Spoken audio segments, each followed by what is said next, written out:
Hello students, तेजस institute के online platform पर आपका स्वागत है। आज का हमारा टॉपिक है introduction to operating system.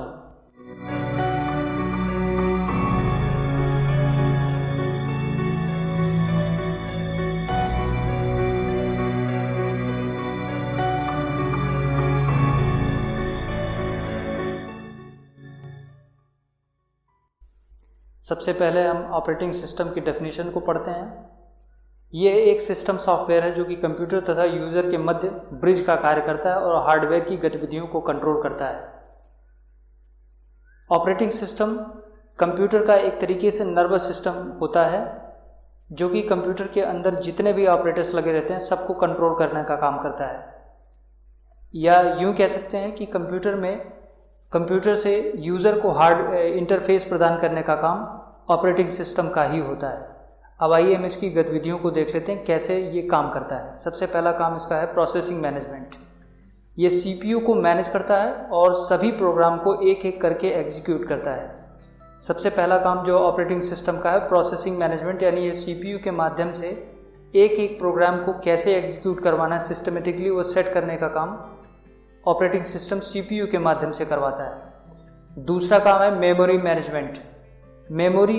Memory का मतलब ये है कि जिसमें हम अपना डेटा स्टोर करके रखते हैं, वो भी काम एक एक डेटा को कैसे हमें यूज़ करना है। अगर हम एक बार में एक क्लिक करें, अगर हम उसमें ओएस ना हो तो हमारा डेटा जो है वो सिस्टमेटिकली यूज़ ही नहीं कर पाएंगे। पहली बात तो हम कंप्यूटर चला ही नहीं सकते यदि उसमें ओएस मौजूद नहीं है। तो मेमोरी मैनेजमेंट का काम भी ओएस का ही होता है। मेमोरी प्रबंधन बहुत ही महत्वपूर्ण कार्य है जो कि प्रोग्राम के मध्य विभाजन करता है और उन्हें अलग अलग करके अलग अलग स्थानों पर स्टोर करता है। ये काम भी ओएस का ही है। तीसरा फाइल मैनेजमेंट। फाइल मैनेजमेंट किसी डायरेक्टरी में फाइल को सुव्यवस्थित ढंग से यानी सिस्टमेटिकली हमें कैसे स्टोर करना है, ये चीज़ फाइल मैनेजमेंट का काम भी ओएस के थ्रू ही होता है, जिससे सेकेंडरी मेमोरी से पढ़कर प्राइमरी मेमोरी में फाइल को स्थानांतरित किया जा सके। सेकेंडरी मेमोरी से फाइल को उठाकर प्राइमरी मेमोरी में पढ़कर पुनः उस सेकेंडरी मेमोरी में वापस लौट जाए जहां वो अपना परमानेंटली स्टोर रहे। ये काम भी फाइल मैनेजमेंट का काम भी ओएस के थ्रू ही होता है। चौथा काम है इनपुट एंड आउटपुट मैनेजमेंट। जो भी इनपुट आउटपुट डिवाइसेस कंप्यूटर में लगाई जाती हैं वो सब के सब ओएस के थ्रू ही कंट्रोल की जाती हैं। इनपुट यूनिट का कार्य पढ़कर उसे मेमोरी में स्टोर करना तथा मेमोरी से प्राप्त परिणाम को आउटपुट यूनिट तक पहुंचाना है। इस प्रकार इनपुट आउटपुट मैनेजमेंट का कार्यप्रणाली भी संचालित होती है जो कि बायोस यानी बेसिक इनपुट आउटपुट सिस्टम का प्रयोग करता है ओएस। जो भी हमारे इनपुट आउटपुट यूनिट्स उसमें लगी रहती हैं उसको मैनेज करने के लिए ओएस जो है बायोस का इस्तेमाल करता है। बायोस का फुल फॉर्म है बेसिक इनपुट आउटपुट सिस्टम। अब देख लेते हैं ऑपरेटिंग सिस्टम के प्रकार। कितने प्रकार के ऑपरेटिंग सिस्टम होते हैं उनको भी देख लेते हैं हम। Types of operating system. सबसे पहला है रियल टाइम ऑपरेटिंग सिस्टम। यह वर्तमान समय पर ऑपरेट होता है यानी प्रेजेंट टाइम में ही ऑपरेट हो जाएगा। यदि निश्चित समय के भीतर प्रोग्राम पूर्ण नहीं होता तो प्रोग्राम में त्रुटि आ जाएगी और वो आगे नहीं बढ़ सकता। इसका उपयोग सैटेलाइट संचालन में किया जाता है। दूसरा प्रकार है ऑपरेटिंग सिस्टम का सिंगल यूज़र ऑपरेटिंग सिस्टम। इसमें एक ही यूज़र कार्य कर सकता है, जैसे MS-DOS, विंडोज़ 95 या विंडोज़ NT, विंडोज़ 2000। ये सब के सब सिंगल यूज़र ऑपरेटिंग सिस्टम है, यानी एक बार में सिर्फ एक ही यूज़र इनको प्रयोग कर सकता है। एक टाइम पर एक ही यूज़र प्रयोग में लाएगा। तीसरा ऑपरेटिंग सिस्टम है टाइप्स ऑफ ऑपरेटिंग सिस्टम में जो तीसरा प्रकार है वो टाइम शेयरिंग ऑपरेटिंग सिस्टम है। इसमें एक ही संसाधन को कई यूज़र अलग अलग निश्चित समय के लिए ऑपरेट कर सकते हैं, जैसे MS-DOS।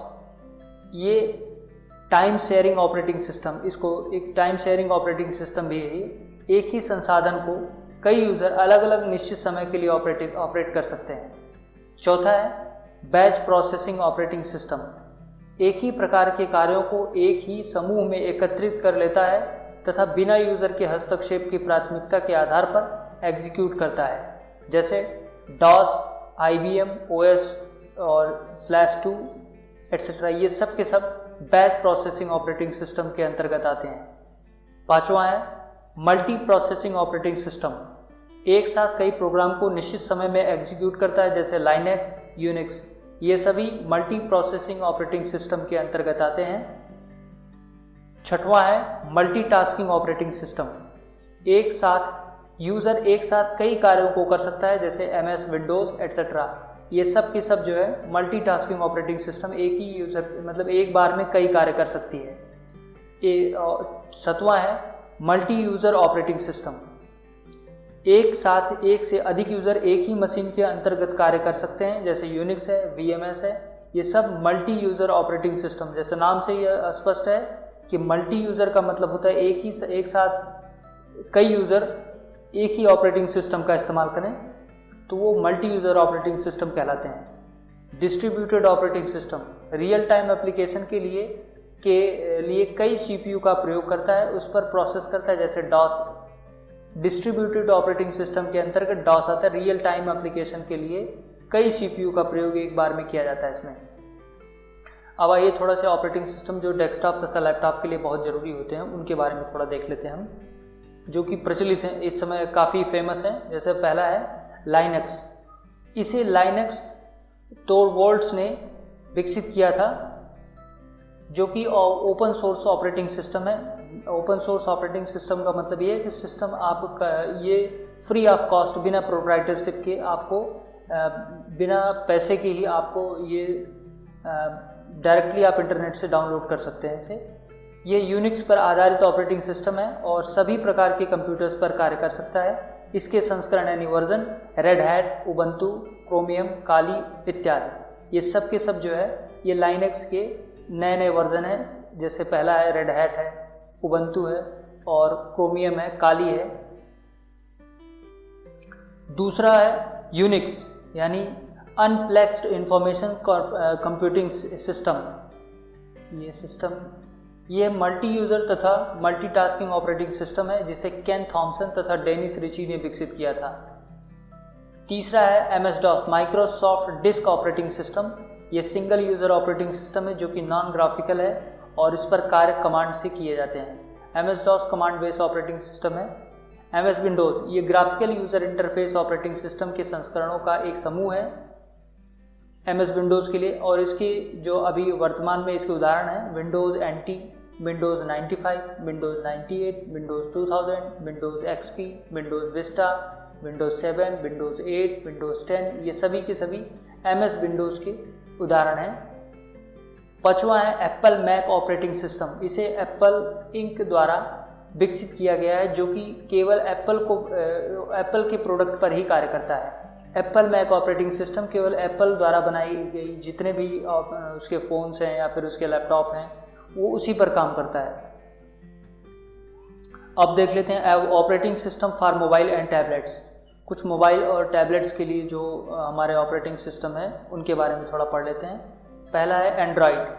इसे गूगल द्वारा विकसित किया गया, जो कि लाइनक्स पर आधारित है। ये स्क्रीन टच डिवाइसेस पर मुख्यतः कार्य करता है, जैसे स्मार्टफोन, स्मार्ट वॉच, टैबलेट्स, ये सभी पे एंड्रॉयड एप्लीकेशंस जो है ये ऑपरेटिंग सिस्टम ये इन सभी डिवाइसेस में काम करता है।